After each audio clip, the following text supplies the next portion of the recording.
Hello guys, Assalamu alaikum. Eid Mubarak to all of you. Those who are watching this video, I really hope that you all are fit and fine by the grace of Almighty Allah. I am also fit and fine by the grace of Almighty Allah. This is Mojnu once again in front of you. তাহলে আজকের spoken ইংলিশে আলোচনা হবে subject plus be verb অর্থাৎ am is are অথবা was were এরপরে about to ভার্বের base form. এখন আমরা আলোচনা করব be verb am is are present form নিয়ে, এরপরে একটু পরেই আলোচনা হবে was were অর্থাৎ পাস্ট ফর্ম নিয়ে, was were নিয়ে আলোচনা হবে। তাহলে শুরু করা যাক। So get right started.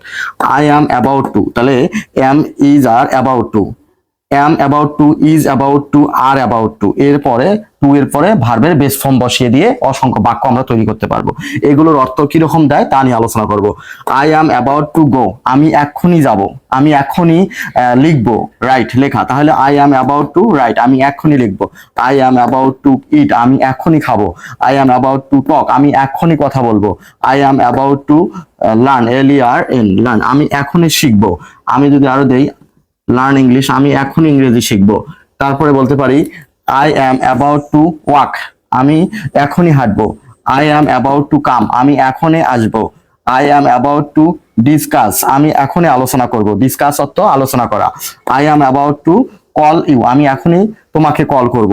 I am about to fall asleep, আমি এখনই ঘুমিয়ে পড়বো। এরকম অসংখ্য বাক্য আমরা তৈরি করতে পারবো। এখন যদি বলি you are about to go, তুমি এখনই যাবে। You are about to write, তুমি এখনই লিখবে। You are about to eat, তুমি এখনই খাবে। You are about to talk, তুমি এখনই কথা বলবে। এভাবে আমরা অসংখ্য বাক্য তৈরি করতে পারবো। এখন দেখবো থার্ড পারসন হি আছে, he is about to go, সে এখনই যাবে। He is about to write, সে এখনই লিখবে। He is about to eat, সে এখনই খাবে। He is about to talk, সে এখনই কথা বলবে। He is about to learn English, সে এখনই ইংরেজি শিখবে। He is about to come, সে এখনই আসবে। He is about to walk, সে এখনই হাঁটবে। He is about to play, সে এখনই খেলবে। He is about to discuss, সে এখনই আলোচনা করবে, এখনই। He is about to call you, সে এখনই তোমাকে কল করবে। He is about to fall asleep, সে এখনই ঘুমিয়ে পড়বে।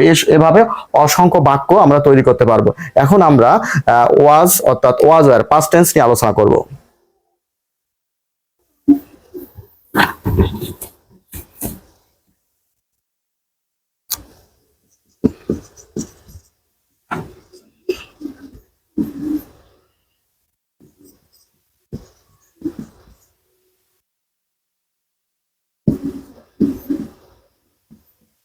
তাহলে I was about to go, আমি প্রায় গিয়েছিলাম।